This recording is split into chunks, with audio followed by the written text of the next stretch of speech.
Good morning, welcome. I'm glad that y'all have stayed after the service or have come early for our presentation on our foundation problem and our the work that needs to be done as we prepare for a capital campaign and other things, as we want to make sure that we are upfront and let y'all know everything that's going on. And it is a great opportunity for us to share this morning. The architect, Jim Powell, is here with us, and his associate, and I just lost my name. Michelle Carter. Michelle, that's right, I knew that, but that part of my brain was sleeping. No, Michelle and Jim are here this morning to share all the information that we believe y'all are asking questions for, and then there will be opportunity to ask questions. At about 10:25, those who have not been to church can go over next door, but the rest of you can stay around for a little while afterwards if you have more questions to ask. The Lord be with you. Let us pray. Gracious God, we thank you for the opportunity given this morning to share information about our church, your church. Father, help us to understand the problem, the needs that need to be fixed, and the things and the ways to do it. Father, thank you for Jim and Michelle who've come this morning to share their gifts of architecture and knowledge of the plan that we have. We ask that you bless us in Jesus' name. Amen. Amen. Thank you, Father, and thank you, everyone. Welcome to the Town Hall to talk about your very important project to renovate your church building. Michelle and I are very excited about the work that we have completed so far and the work that lies ahead. Our whole office is excited about your project. We love working with churches. It's the focus of our practice and is our most important work. That has been the case for our 29 years, and God willing, it will be the case for another 29 years. Working with churches is about 2/3 of what we do, about 65%. About 30% is with faith-based schools, and the rest is for other not-for-profit institutions, libraries and service centers. So 100% of our work is for not-for-profit institutions, with churches being our focus. These are just a few of the strengths that we think we bring to you as your architect. We see ourselves as experts with challenging renovation and restoration projects, church projects.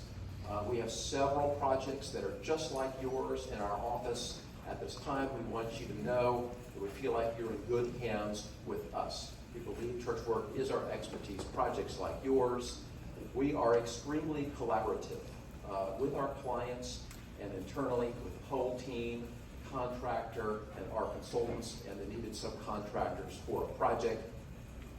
Michelle and I are both principals in the firm. We have 3 other principals in the firm.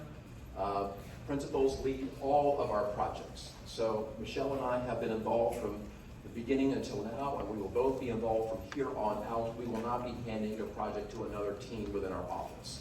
Continuity is extremely important for the success of any complicated project, we believe. And to this list, I would add that we're very passionate about what we do. We think it's more than just a job. We think we're doing God's work in the world, helping churches do what they do better through improved facilities.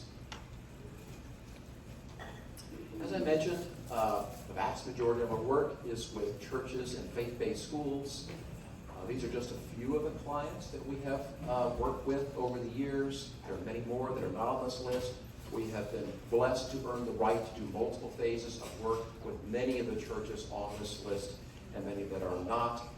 We love our relationship with the Episcopal Diocese. We've done about 20 projects over the years with the Episcopal Diocese, and we have 4 at this time.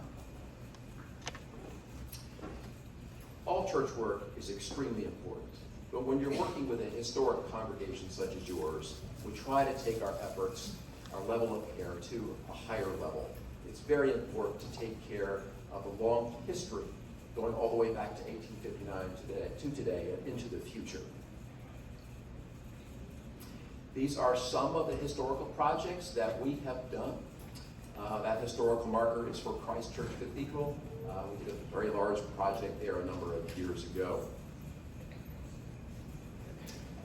And this is you. We don't have a photograph of your first building because it was destroyed in a storm. But that's your second building. On the left-hand side, it was constructed around 1880. A quintessential Texas Whitechapel building.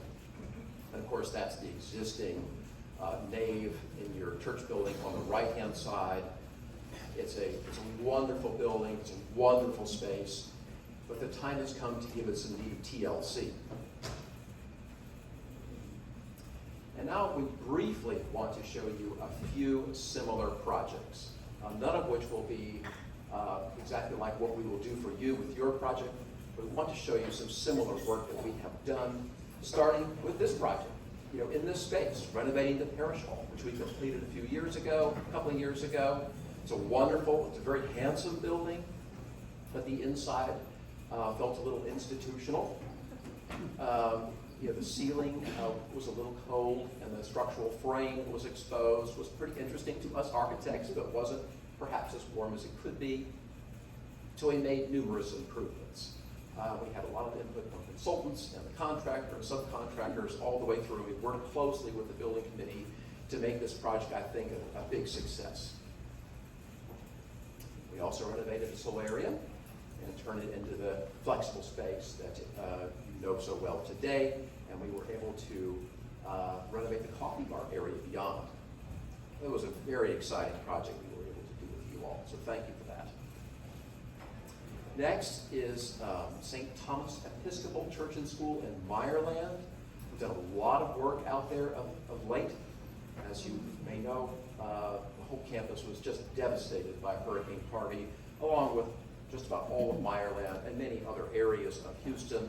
11 of their 13 buildings flooded, including the church, which you can see in this photograph.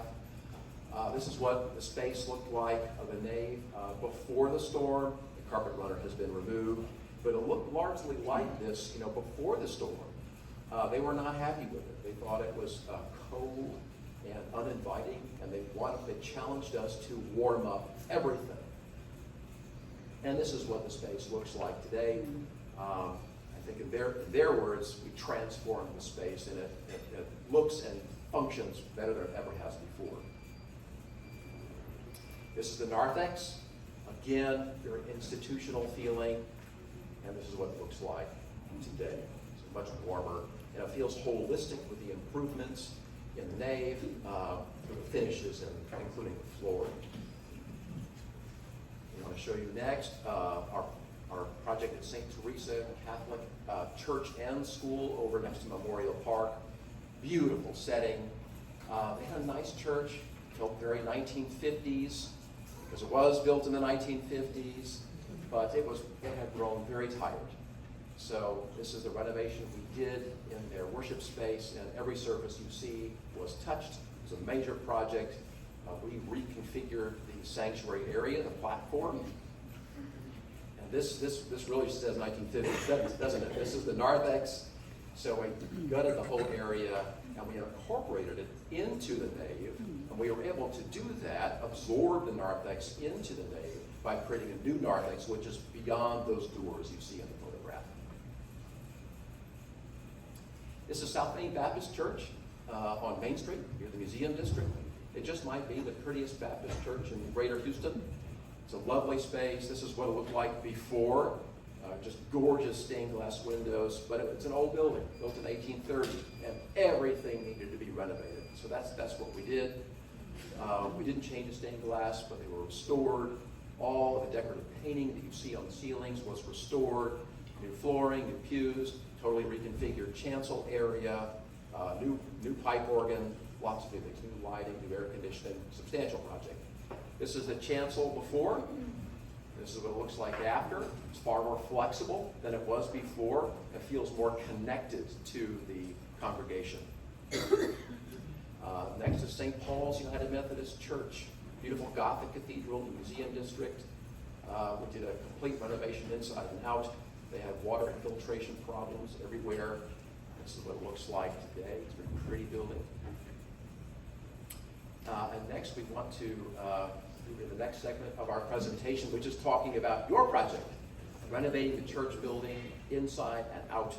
We want to summarize the work that has been done. We've done a lot of work. We feel very good about where we are in this process, creating bookends, parameters around this project.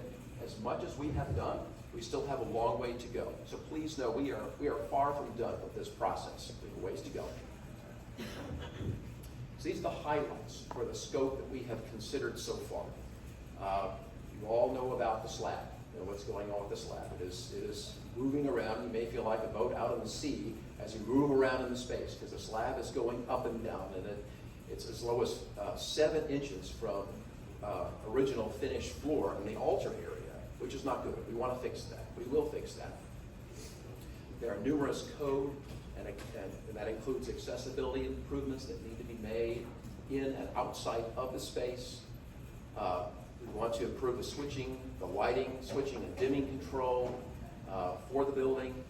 The roof needs work, we believe. There's an opportunity to greatly increase the R value, the insulation in the roof. You have virtually none today, and that is the case in many old buildings. And we want to make many functional and aesthetic improvements to the building, mostly inside, but perhaps outside as well. We've had a lot of input. We've been heavily involved every step of the way, but we have had others helping out. These are the reports that we have received from others. We want you to know that a lot of brains have been behind the work that has been accomplished so far. And now I'm going to turn the mic over to Michelle, and she's going to lead us through the details of the project phases. Hi. We are proposing to do this project in 2 phases due to needing to deal with the slab early. So phase 1, yes. Can you hear me? Yeah. Okay, a little closer. Phase 1 we are proposing is to go ahead and remove the pews and the flooring and do the asbestos abatement that we need to do the slab stabilization. And Jim spoke about the slab stabilization. We're using a polyurethane injection, so they'll do a gridded system over the slab, and I'll show you kind of the slab layout so that we can talk about that. We're going to do the temporary drainage improvements and then some root pruning for the trees, which will be over a series of a couple years. So here is more technical information. This is a contour map of the existing slab, and as you can see, and Jim noted, it's like 7 inches lower under the altar. There are areas that have humps in them and things like that. Around the perimeter is stable, but the center is not.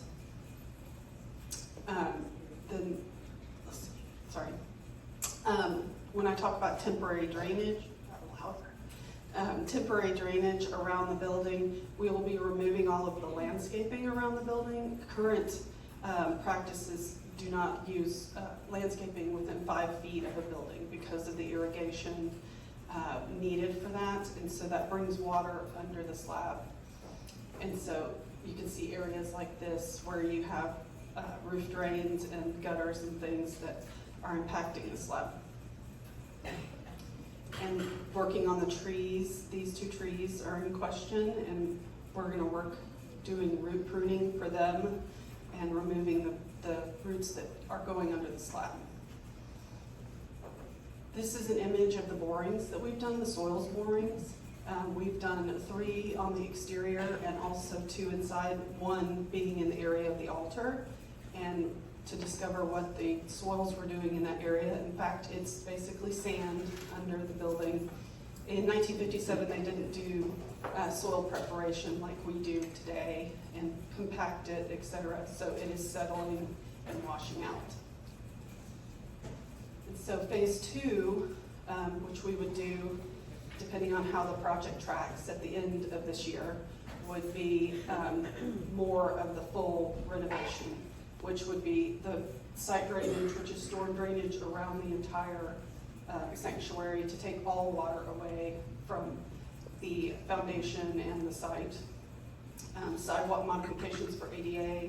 You have quite a few areas where you cannot get wheelchairs and or walkers.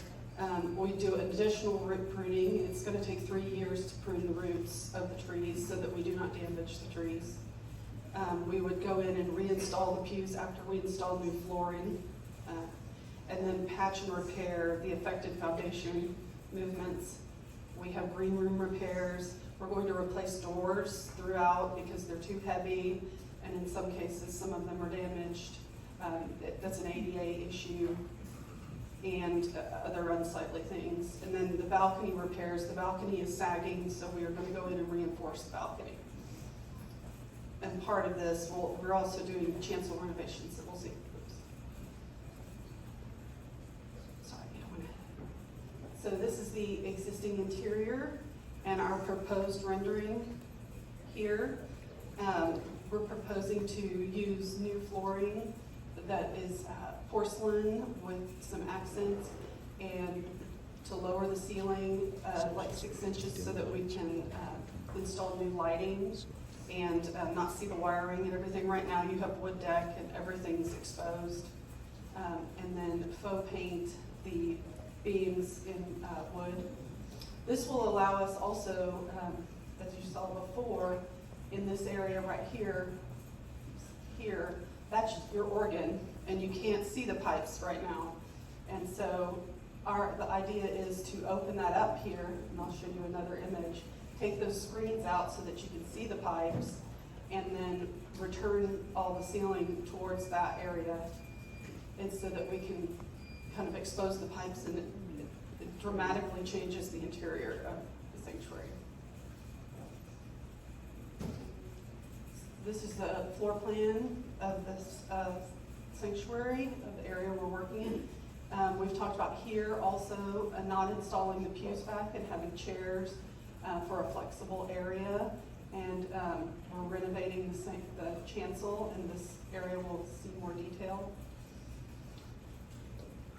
So the chancel changes you're going to see, and I'll show them to you in the rendering, are changing the communion rail and modifying the side of the altar and shortening the back altar so that there's more flexibility. This is the original. So this is the modified. You can see the communion rail here, the modified altar area, and it's more open. We're proposing flooring. You've seen this image earlier, a porcelain floor with some detail in it, not necessarily just like this, but similar. These are the doors that we'll be changing for various reasons, mostly ADA and the heaviness of them, and then the sidewalk improvements we spoke of. This is some of the area coming out of the chapel and such. There's a drop off there.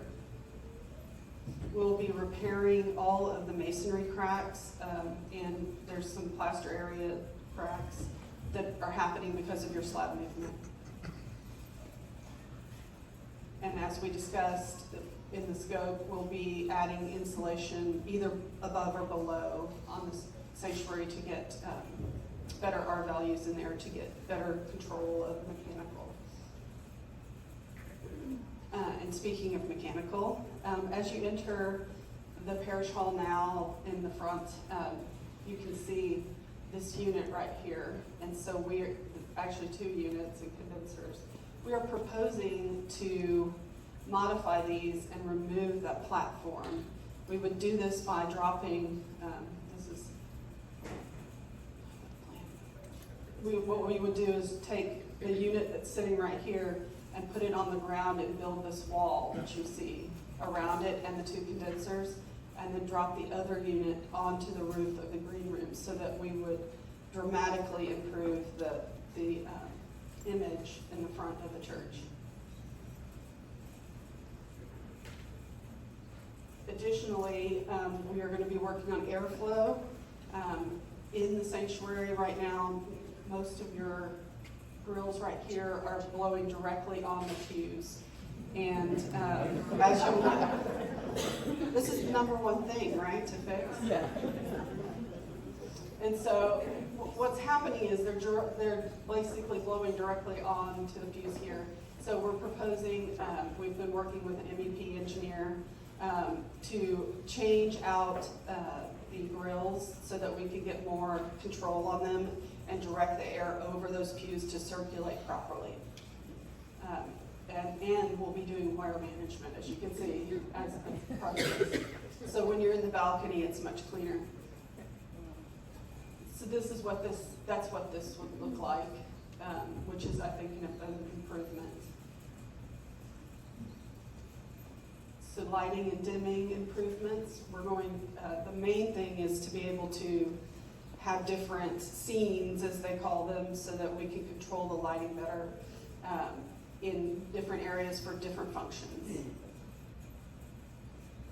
And we're also going, this is Foster Stained Glass, we got reports from them. They did your last restoration, and they did a wonderful job. And so this is the last window that needs to be restored, which is in the balcony. So the project cost is made up of many things. Again, we're in conceptual costing right now, but we have a contractor on board, Access, who did this facility. And they have come up with a total project cost of $2,036,196. And combining that with the soft costs, which are all the fees and the permits, et cetera, a total project of $2,479,064 is proposed.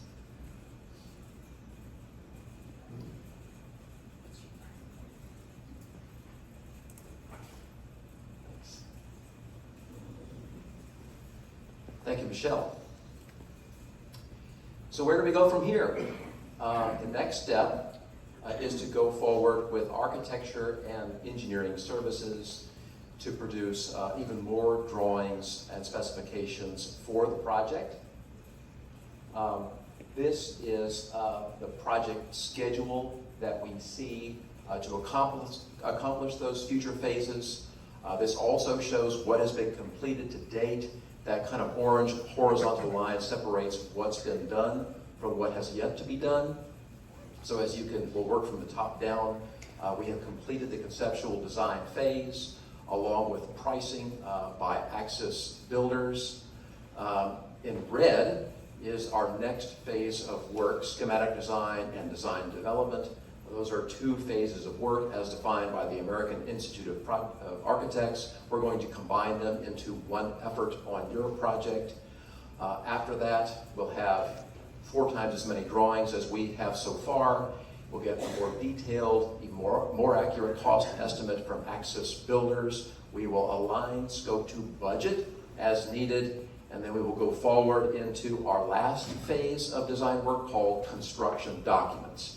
After that, we're ready, we're poised to submit for a permit to the city and to get a bid from Axis. Axis will take our construction documents, our drawings and specifications, and put them out into the marketplace and get lots of competition from multiple subcontractors for every division in the project. We think, getting a permit will take this long, 3 months at the most. Hopefully it takes less. And if we get it within 3 months, we'll be ready to start construction at the very beginning of 2024, exactly 1 year from now. That is for the phase 2 project. The phase 1 project, stabilizing the slab, will happen much sooner. We see that happening next month. We're ready to begin that work. Eurotech is the slab stabilization company that will come in and inject structural foam underneath the slab to raise it and level it. We will have a pause between the completion of phase 1, the slab stabilization, and phase 2. We always want that to be able to observe how the slab is doing. How is it performing after it has been stabilized? That's exactly what we did at St. Thomas Episcopal for their neighbor renovation. They had ups and downs in their slab. We used Eurotech to stabilize their slab as well. So we see phase 1 happening immediately, and phase 2 beginning after all our drawings are done and after we have a bid that you have blessed and a permit from the city. So this is the schedule put another way. We've completed conceptual design in pink, And then those are the 5 phases of work that follow. And those 5 phases are true for just about every architecture project as defined by the American Institute of Architects, schematic design through construction. It will be vital to get, we have a good thorough cost estimate. It will be vital to get another cost estimate, as I mentioned before, after we completed schematic design and design development, so that we don't complete our drawings, right, without knowing that. I don't know why. It's not you. You're okay. Okay. Go ahead. I'll hold it like this, Here's me. see what happens. It's vital to get a cost estimate, another cost estimate to make sure the scope and budget are in alignment. No problem. Thank you. Good. As the names of the phases of drawing work, I think, suggest, our drawings get more complex as we move through. We have done a lot so far, as I've mentioned a couple of times, but we have a ways to go. And that concludes, our presentation, and we would love to answer any and all questions that you may have. We're sure you do, so we would love to pass the mic and answer your questions. I might mute that one. I have a question. Okay. Oh. You talked about removing the landscaping around the building because you didn't want, so what goes where that landscaping is now? Testing. I'm going to let Michelle answer that question. We haven't worked through the details of what we would put there, but generally we have to do a rock bed through there so that then we'll plant in front of it about 5 feet out. Perfect. Then you can irrigate and plant. Great. Okay. Just to add to that, Michelle touched on it a moment ago, but a big problem you all have is that your roof water is channeled to gutters, which is channeled to downspouts, but the downspouts dump water right at the edge of the building. And that's a no-no in our world. You just don't do that because the water has nowhere to go, especially if it's not a well-graded site, and yours is a little flat. Water has nowhere to go. It percolates down into the ground, and some of that water can make its way under the building and create movement. So our plan is to install stormwater piping, which is what we do on all of our new construction projects, and whenever possible on existing building projects such as yours, and we'll pipe that water to the street curb. So I think that'll make a big improvement, in the performance of the slab in the building. How are these phases dependent upon funding? I mean, that's the bottom line. That's a great question. What we are looking at doing is we've applied for a grant from the Henderson Foundation, the Western Door Foundation. We have gone to the diocese, and we're hoping and praying that the diocese is going to assist us in this. We'll start a capital campaign within the next couple of weeks. We've already been working on that. We are looking to get our original payment for the foundation raising. Right now, we're right in the middle of that, and we're going to go to the Myers Board and ask for some help there. Then we're going to do the capital campaign, and we'll have the time between phase 1 and close to phase 2 to do that capital campaign. And depending on how much we're able to raise, then we will go forward. And there may be a part of a project that we don't get to do because of that. We also are going to go to the diocese once we find out how much they will give us, and then ask for a loan for the complete project so that we can immediately continue to go forward. And it would be a very low interest rate loan, and we'd have quite a few years to pay it off. And we've done I guess, I don't know what you call it, we've thought through it and figured out that would be something that we could do. But the capital campaign will be very important. And as y'all have heard me say before, this is our home, our church home, and we need to take care of it. And unfortunately, it's not in great shape right now. I did not want to come to Calvary and do a capital campaign, as I had just done one at St. Cyprian's before I left. But God has shown us that things happen when you build and have over construction, and we have to address it. We have to do it. So the capital campaign will be very important. And I know we've just gone through our stewardship program, and we've done very well on that. We're very excited about that. But the capital campaign is kind of the icing on that cake that we have already baked. And it'll be important. It'll be a 3-year where you can pay it out in 3 years, whatever your pledge is. If somebody would like to come forward and pay for the whole thing today, we can skip a lot of this. And we're gonna need a couple of very, very good gifts. And we will identify what those will be, and hopefully God will lead the people to us to help cover that. The process that Father just described is typical in our church work. It's very normal in our experience. I want to add one thing to what he said. I've mentioned a couple of times that Axis Builders is the selected builder. But I want you to know there's no financial obligation to them at this juncture to build the project. That will not come until much later. You've gone through bidding, and they present you with a contract to build the project, and you approve it. Only then are you under a contractual financial obligation to them to build the project. There's a question back there. Yes. One other thing that I was reminded is that by doing this now, we are guaranteeing for the future of our children, grandchildren, and the people of this community that there will be an Episcopal Church here in Richmond. Around 50, 60 years ago, somebody had to put the money forward to build what we did. And along the way, you and others have given to keep it up. And now it's another turn to guarantee that 50, 60 years from now, that building will be standing and in operation as an Episcopal church. Yeah, every church is different. Each one is unique. Each has its own history, congregational makeup, way of doing ministry, site, location in the region, and of course facilities. Everybody has their own architectural style. But I think your project is really important to accomplish at this time.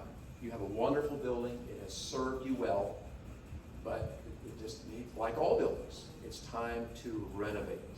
What you don't want to do is let this go too long and the building continues to deteriorate, right? And it can start to turn people away as it deteriorates, and the repairs become even more expensive. So I don't think you've crossed that point. You haven't reached that tipping point where the building has just terrible problems. You want to make corrections as you move along in the history of the building to prevent that from happening. Yes? Good morning. The plan is gorgeous. Thank you for that. Thank you. And we're speaking of money. I'm not big on spending more money, but I'd like to bring up the point that I think this church is growing, and we find it very exciting. We have two very different services, and the way that the church is built acoustically inside now, it's warm, and the music is gorgeous. And as the church grows, the music is only going to become more beautiful. In addition, our services are streamed, and we have a sound and a tech board in the back. So when you make these changes, acoustically the sound's going to be really, really, really bouncy with the porcelain floors and opening up the space and everything like that. And I'm afraid if we don't have a sound engineer come in and address our sound issues with the new space, we may be praying to the Holy Spirit to take care of our bouncy acoustics quite a bit. So could we address that? But hire a sound engineer and say, where do we need to place our sound panels, so that especially, well, in both services, as our congregation grows and our music program grows, that the sound is gorgeous as well and isn't bouncy. Well, thank you for your comments and great question. Amen to your question. You know, we have an acoustician involved in every project that we do. It is vital that a space for worship have great acoustics. It just has to be the case. So we make sure there is always an acoustical engineer involved, and one has been involved so far, and the same engineer will be involved going forward. Replacing the floor is you know, we'll create some acoustical changes. Going from a soft surface to a hard surface does create more reverberation. We will account for that. The acoustician will in the acoustical modeling to make sure the space has great acoustics. We may have to make up for that lack of absorption in certain ways. We'll want to make sure it's done, again, for good acoustics, but that's in a way that's aesthetically pleasing. Carpeting is great for controlling foot traffic noise, but in our experience, it doesn't do a tremendous amount for room acoustics. It doesn't do anything for low frequency and mid frequency, but it does a little bit for high frequency. The acoustical engineer can speak to this better than we can, but I'm confident that we've done this on many projects, replacing a soft surface with a hard surface and a space for worship, done it successfully every time before, and I see no reason why it won't be successful for you all. Jim, did you address when we were looking at the ceiling, that the organs are going to be exposed? I mean, the pipes will be exposed? We did. And we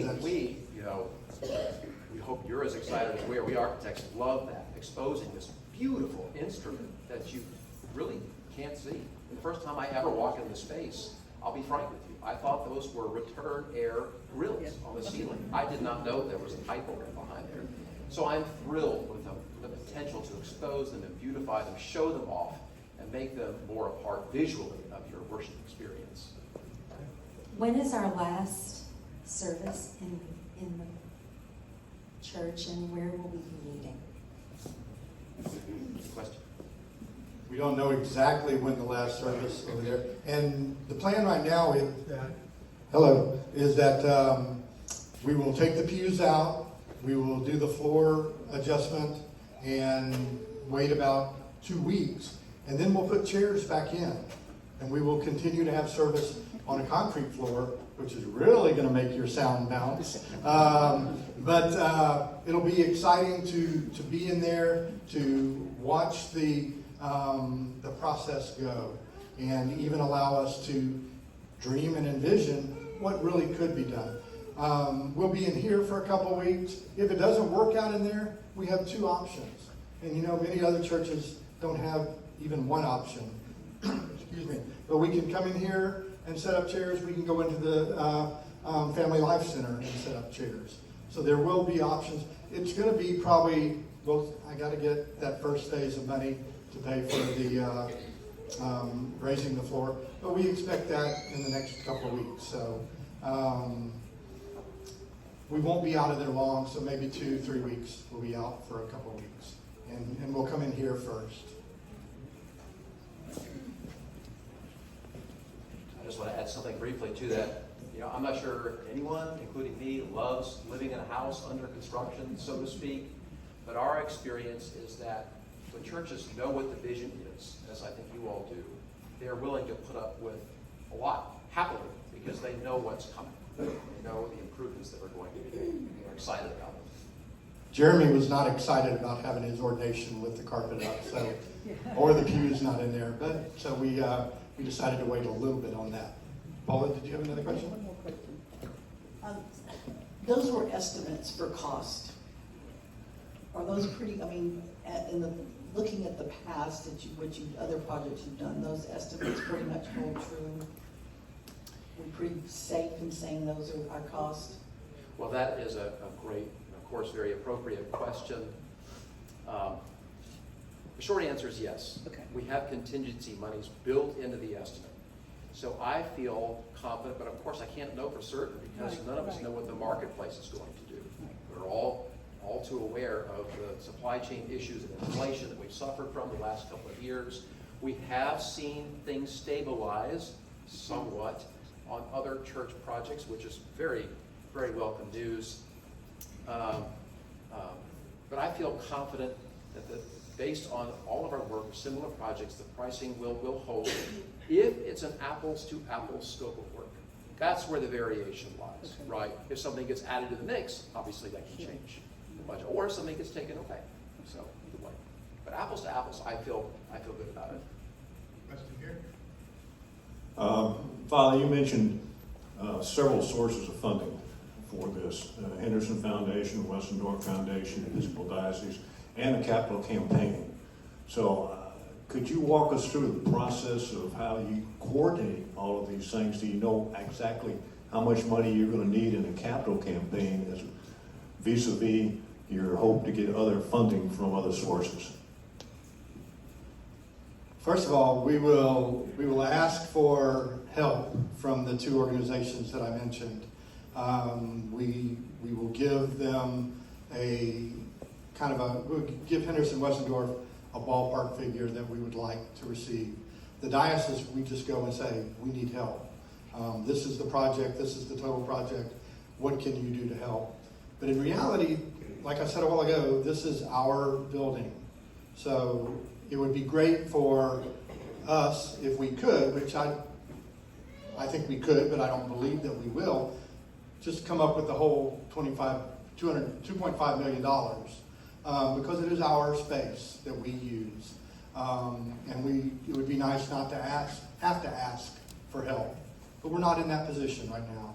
So we'll ask these organizations, and we're looking for others. If y'all know of any other foundations that might be willing to help us, please let us know. But when we go to the capital campaign, we are stating, this is the fund, this is the high goal, let's do what we can to get there.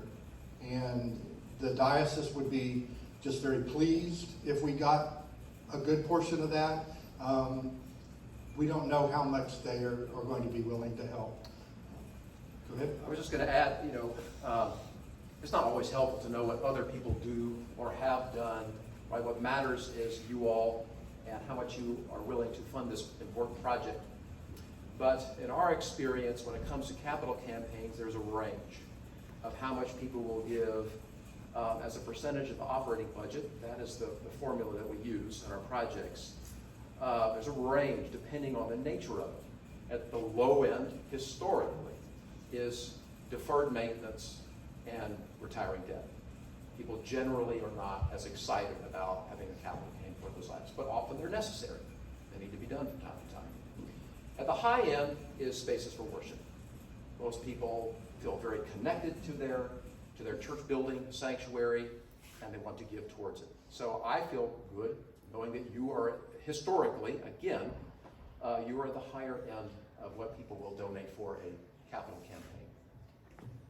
The numbers that a lot of the organizations that do this for a living will tell you is about 3 times your annual budget is what you are capable of raising. And our annual budget is, and you'll hear this next week, is right around the $600,000 mark. So if we could raise $1.8 million, that would be on the high end, I think, of a capital campaign. Our guesstimate, and what our capital campaign committee has done, which is being led by Bob Toder, has come up with somewhere between 1.5 and 2 times our annual budget is what we're looking to. So we're really looking at raising around $1 million or $1.2 million from this congregation. And then we'll need Westendorf and others to step forward and help us. And it is a project that we will take very seriously in doing.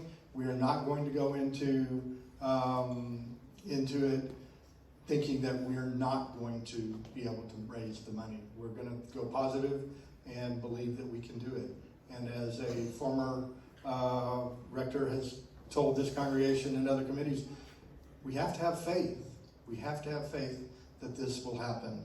And I do, and I believe our committee does, and we just need to shoot for the sky.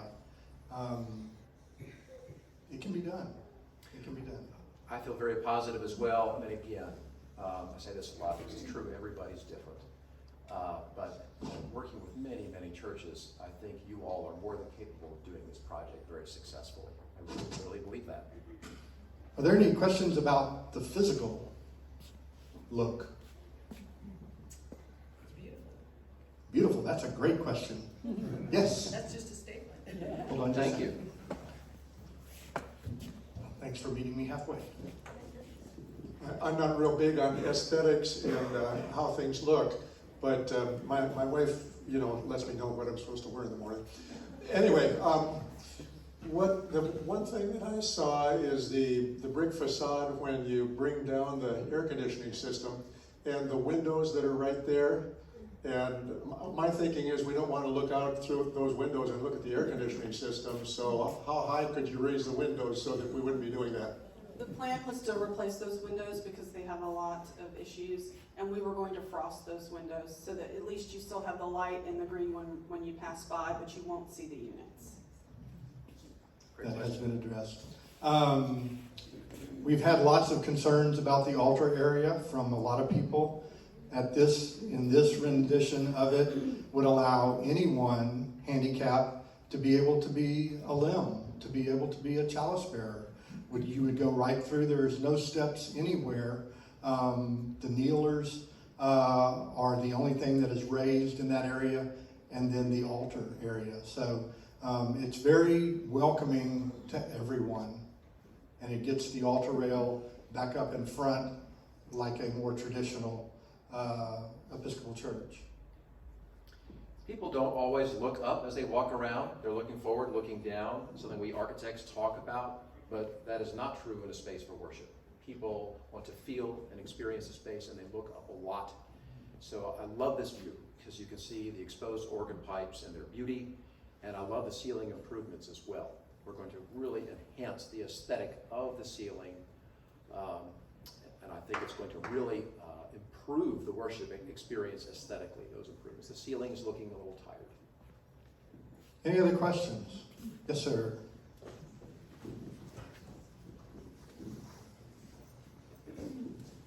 If Access Builders has been helping price this out, why not also let other general contractors price this out to help get lower costs?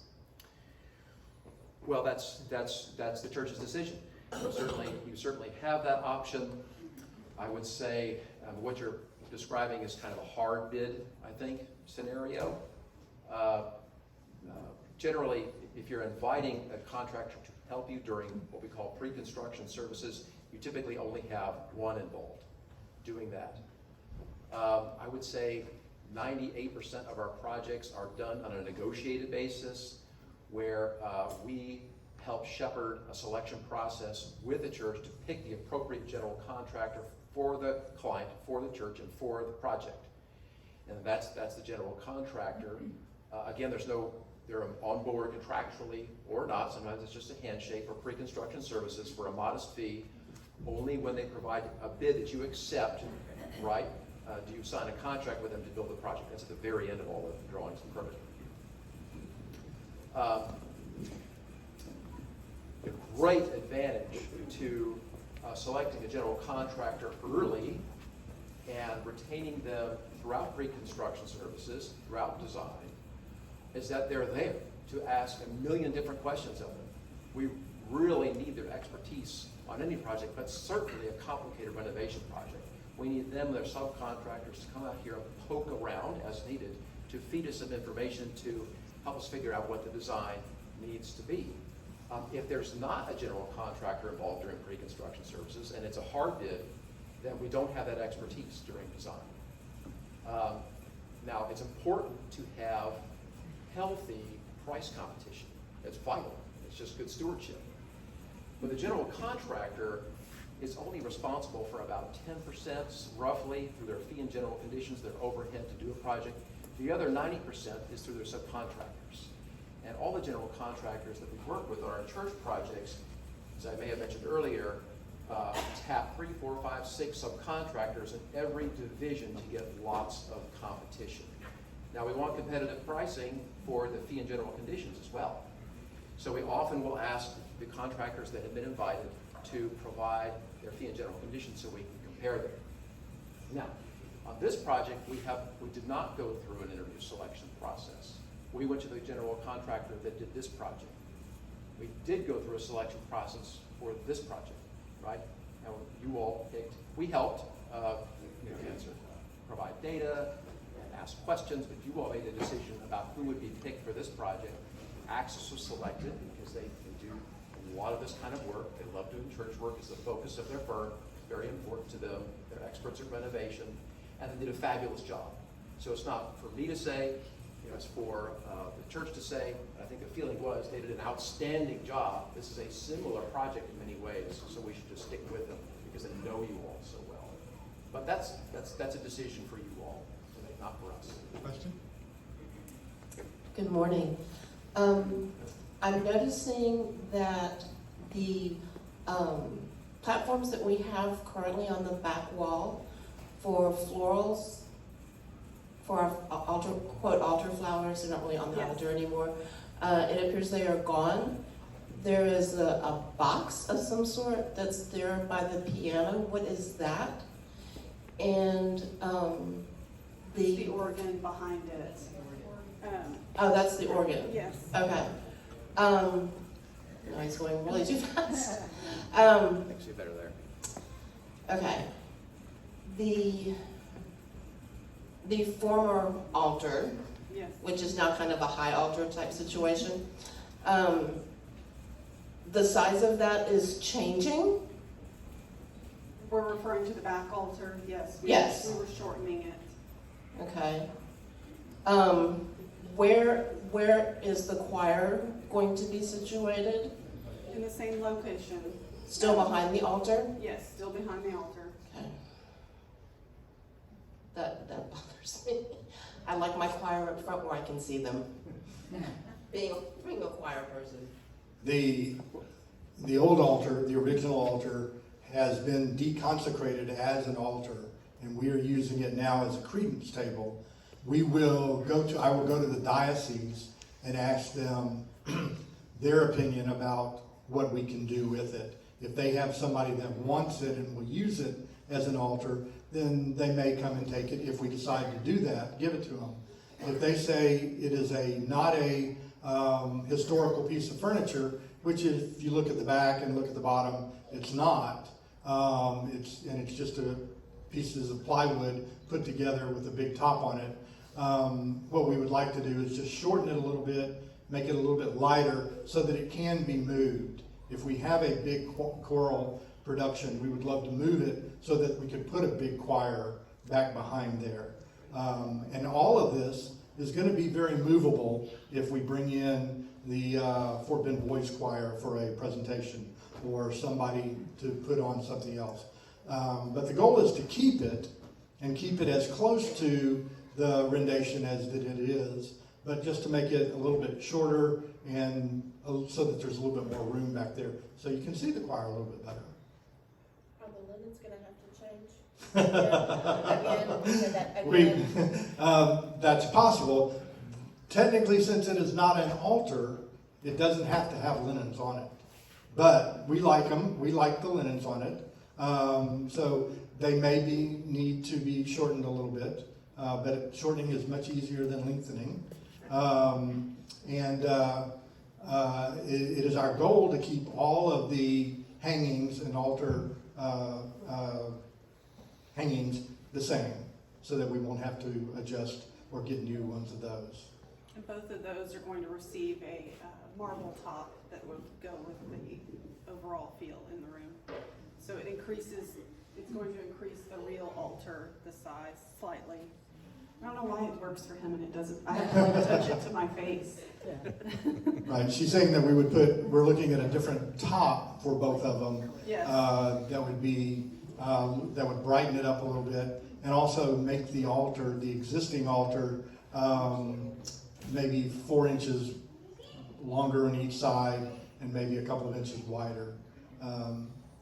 Just so that the candles are not right there on the books and the property or the elements. Thank you for your comment and question very much. if any of you all have an idea, a thought, a question about the design of the project after today, we want to hear it. Please mention it to a member of the building committee, and they'll bring it to our attention, and we'll discuss it as a group. As you can see, the altar rail is being designed so that the cushions can still be used and will fit, and because those are a very important part of the history of our church, and we want to continue to use the needlepoint cushions. Yes, a couple more questions. Max. In Calvary, there are 21 separate stained glass windows. To what extent does any of this project, other than finishing, I think, one at the entrance, is any of the money devoted towards improvement or anything in relation to the stained glass? It's mostly all protection. There are funds built into this to protect them as we go forward. None of them will be altered in any way. They will all still be standing. And then the back window and the balcony will be restored like the front window was as I was arriving 2.5 years ago, and then all the other windows. So we will do everything that we can to take care of them. Michelle? Well, you basically stated it, yes. We're going to protect them. There are some that have some paint splatter and things on them that we'll be removing. We'll have the stained glass person remove. There's some painting that needs to be done. But generally all the other, and this is just the sanctuary we're speaking of, generally all of those are restored and will remain and be protected. And so all that is left is the one in the balcony, and it will be removed, restored, and reinstalled. What percentage of the $2.5 million is for the core issue, which is a slab, and then the water mitigation and the tree roots? What percentage of that is of the budget is that? We have detailed pricing information with us, and we can maybe visit afterward if you would like, but roughly it's about a third. Way over there, Donna.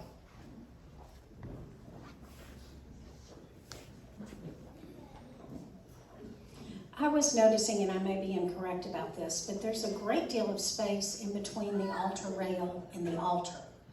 So I was wondering, are we going to have to remove pews to provide for that space? And do we need that space behind the altar rail more than in front of the altar rail? We are not removing any pews. They are going back as they were. The only pews that we may remove are on the side. It's the north transept here. Right here is where we talked about removing pews. But this is exactly as it is today. We're not touching the pews. And what she's referring to is the space in there, Donna, is more because the platform will be shrunk so that a wheelchair can go around in there. It's probably not quite as big as what it looks like on that visual. And then what Michelle just said about the Columbarium Chapel, the possibility of removing those pews and putting the chairs that match the pews in that area so that they could be slanted toward the altar so that you could face them a little bit more toward the altar. Or you could put them in a circle and have a class in there, a meditation class. Or children could go in that area and sit on the floor and be in the worship. There's all different kinds of possibilities of using that space to enhance the worship for everyone. And the altar has the ability to move forward. This right now, the layout, again, he said everything's portable. So what we have in there is a space so that a wheelchair could maneuver around everything. But there's ways to tighten it up and tweak it. You can. I imagine hurricane code has changed since this building went up.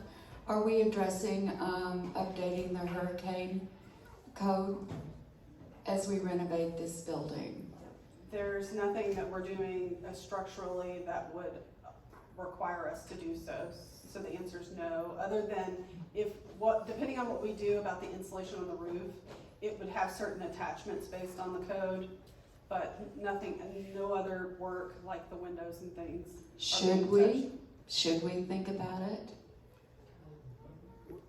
So we'll have a structural engineer involved from here on out, and we'll need a building permit, right? So we'll need to make sure that our design meets current code.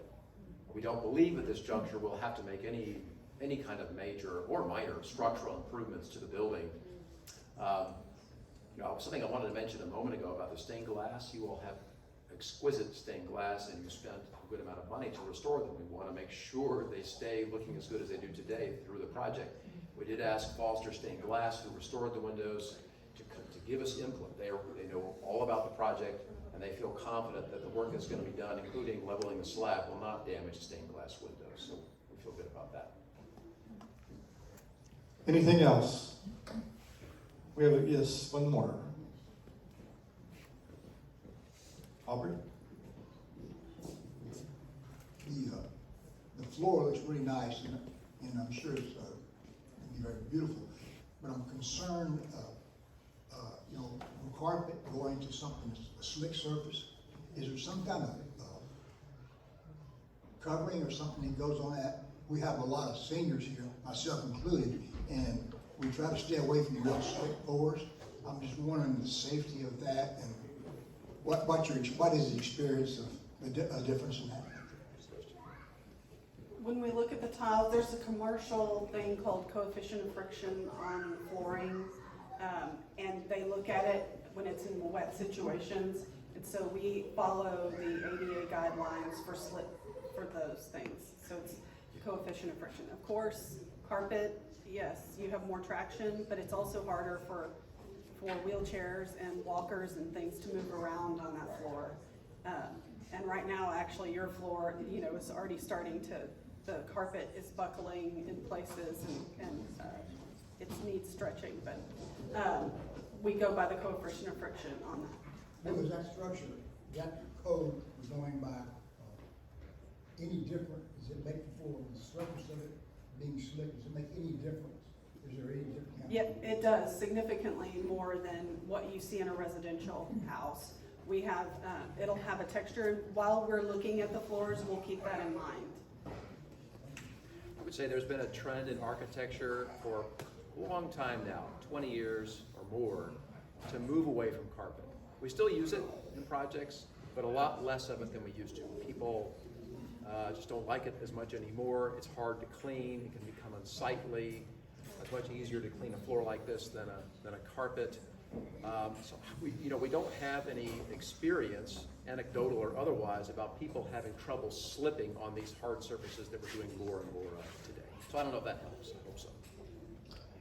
One of the things that Bob asked me to also remind y'all, or to share with y'all, is that when we get into the capital campaign, we're going to do some small group sessions in homes where you will be invited to attend a presentation, not quite as in-depth, but more about the capital campaign, and we can answer questions about this in about probably maybe 15, 20 homes that you'll have a invitation to go to. And if you can't make the one that you're invited to, we can always sign you up for one of the others. But there will be another chance to ask questions and learn more about this project. And if you would like to volunteer to host one of these, talk to Paula Grossman, who snuck out to go get ready for church. We need to wrap up my portion of it so Jeremy and I can go and call him the curate for the last time. Anything else for me right quick? Y'all know where I am. You can always reach me. You all have my cell phone. You've called me at midnight many times. Please don't hesitate to ask a question. You may not agree with the answer or like the answer, but if you don't ask, you'll just sit there and stew. So ask us questions, and we can answer them the best we can, and we are not hiding anything from anybody. We want to be totally upfront and just allow God to work here in this building and that building. Thank y'all for being here. You are welcome to ask Jim and Michelle anything, and The rest of you I'll see in church.